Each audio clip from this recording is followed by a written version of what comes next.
Hello दोस्तों, नमस्कार। एक बार फिर से आपका बहुत बहुत स्वागत है मंजिल एकेडमी यूट्यूब चैनल पे।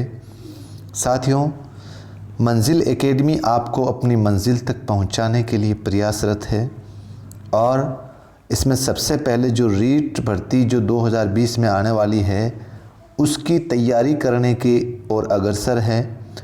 और इसमें सबसे पहले मंजिल एकेडमी जो पाठ्यक्रम पूरा करवाने का जो विचार कर रही है वो बाल विकास एवं शिक्षा शास्त्र जो सिलेबस में है आपके रीट भर्ती 2020 में, उसको पूरा करवाएगी। साथियों, जैसा कि मैं बता रहा हूं और पहले भी बता चुका हूं कि रीट की जो आने वाली भर्ती है 2020 में ही, उसका अभी तक पूरा पाठ्यक्रम राजस्थान सरकार ने जारी नहीं किया है। लेकिन जब भी नया पाठ्यक्रम जारी होगा उसमें बाल विकास एवं शिक्षा शास्त्र का पाठ्यक्रम हमें ज़रूर देखने को मिलेगा। तो उसकी तैयारी शुरू करने से पहले हमें जो पिछले साल के आए हुए पेपर हैं उसका विश्लेषण करना बहुत ज़रूरी है, ताकि हम इसके बेस पर हमारी तैयारी को शुरू कर सकें।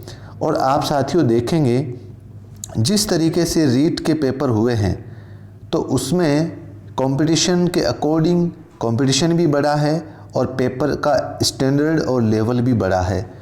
तो ये जो 2011 का जो रीट का एग्ज़ाम हुआ था उसका बाल विकास एवं शिक्षा शास्त्र का पेपर मैं आपके सामने रख रहा हूँ।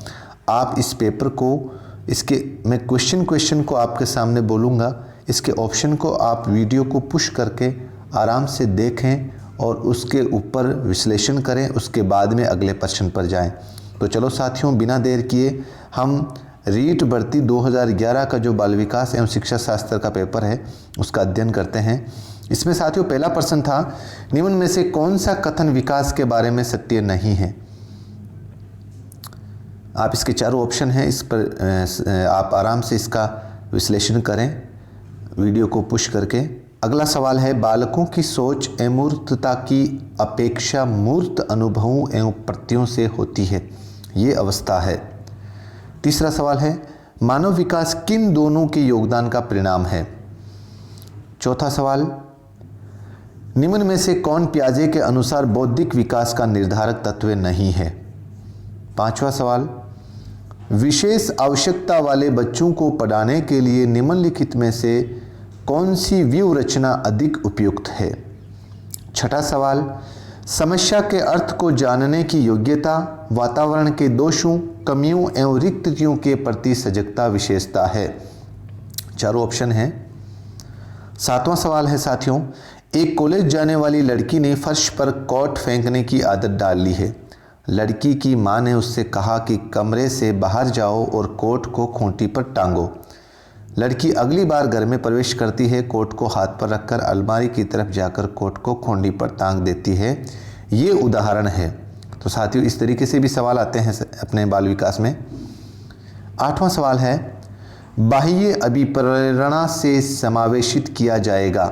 चार ऑप्शन है, प्रशंसा एवं दोषारोपण, प्रतिद्वंदिता, पुरस्कार एवं दंड, परिणाम का ज्ञान। अब इनमें से कितने ऑप्शन सही हैं उसका आंसर हमें देना है आठवां सवाल का। जो 9वां सवाल है, जिस प्रक्रिया में व्यक्ति दूसरे के व्यवहार को देखकर सीखता है न कि प्रत्यक्ष अनुभव के, उसको क्या कहा जाता है। 10वां सवाल, अधिगम निर्योग्यता का लक्षण है। 11वां सवाल, अधिगम को प्रभावित करने वाला व्यक्तिगत कारक है। चारों ऑप्शन हैं आपके सामने। 12वां सवाल है, एक क्रिकेट खिलाड़ी अपनी गेंदबाजी की कौशल को विकसित कर लेता है पर यह उसके बल्लेबाजी की कौशल को प्रभावित नहीं करता, इसे क्या कहते हैं। बड़ा अच्छा सवाल है। 13वां सवाल है, निम्न में से कौन सा कथन किसी व्यक्ति के मानसिक स्वास्थ्य को उत्तम रूप से प्रदर्शित करता है। चारों ऑप्शन आपके सामने हैं। 14वां सवाल है, फ्रायड, पियाजे एवं अन्य मनोवैज्ञानिकों ने व्यक्तित्व विकास की विभिन्न अवस्थाओं के संदर्भ में व्याख्या की है, परंतु पियाजे ने विभिन्न अवस्थाओं को लेकर जो बात कही है, इन चारों ऑप्शनों में से हमें एक ऑप्शन चुनना है। 15वां सवाल है, गिलफोर्ड ने अभिसारी चिंतन पद का प्रयोग किसके समान अर्थ में किया है। 16वां सवाल है, निम्न में से कौन सा कथन रुचि के बारे में सत्य नहीं है। 17वां सवाल है अभिवर्ती है, यानी अभिवर्ती क्या चीज़ है। आपको इन चारों ऑप्शनों में से एक ऑप्शन चूज़ करना होगा, राइट आंसर वो भी। 18वां सवाल है व्यक्तित्व एवं बुद्धि में वंशानुक्रम की क्या भूमिका है। आपको ये इसमें से चयन करना है। 19वां सवाल है जिन इच्छाओं की पूर्ति नहीं होती उनका भंडार ग्रह निम्न में से कौन सा है। 20वां सवाल है रक्षा तंत्र बहुत सहायता करता है। 21वां सवाल शारीरिक निर्योग्यता वाले व्यक्ति के लिए निम्न में से कौन सी युक्ति रक्षा तंत्र में सबसे संतोषजनक होगी। 22वां सवाल है बालक प्रसंगबोध परीक्षण 3 वर्ष से 10 वर्ष की आयु के बालकों के लिए बनाया गया है। इस परीक्षण में कार्ड में प्रतिस्थापित किए गए हैं। चारों ऑप्शन आपके सामने हैं। 23वां सवाल है सृजनशीलता के पोषण के लिए एक अध्यापक को निम्न में से किस विधि की सहायता लेनी चाहिए। 24वां सवाल निम्न में से कौन सा कथन सही नहीं है। इन चारों ऑप्शनों में से जो कथन सही नहीं है हमें वो पहचानना है। 25वां सवाल है शिक्षा का अधिकार अधिनियम 2009 में एक अध्यापक के लिए न्यूनतम कार्य घंटे प्रति सप्ताह निर्धारित किए गए हैं, यानी कि एक अध्यापक के लिए कितने घंटे निर्धारित किए गए हैं। 26वां सवाल है शिक्षा का अधिकार अधिनियम 2009 में एक अध्यापक को निम्न में से किस दायित्व को पूरा करना होगा। अध्यापक के दायित्व बताए गए हैं इसमें। 27वां सवाल है राष्ट्रीय पाठ्यक्रम रूपरेखा 2005 में शांति शिक्षा को बढ़ावा देने के लिए कुछ क्रियाओं की अनुशंसा की गई है। पाठ्यक्रम रूपरेखा में निम्न में से किसे सूचीबद्ध किया गया है। चारों ऑप्शन हैं किसे सूचीबद्ध किया गया है, इसका चयन इसमें से करना है हमें। 28वां सवाल है राष्ट्रीय पाठ्यचर्या की रूपरेखा 2005 में बातचीत की गई है। 29वां सवाल है क्रियात्मक अनुसंधान का उद्देश्य क्या है। और अंतिम सवाल है राष्ट्रीय पाठ्यचर्या रूपरेखा 2005 के अंतर्गत परीक्षा सुधारों में निम्न में से किस सुधार को सुझाया गया है। तो साथियों ये 30 सवाल थे हमारे सामने बाल विकास एवं शिक्षा शास्त्र के, जो रीट भर्ती 2011 में ये पेपर लिया गया था।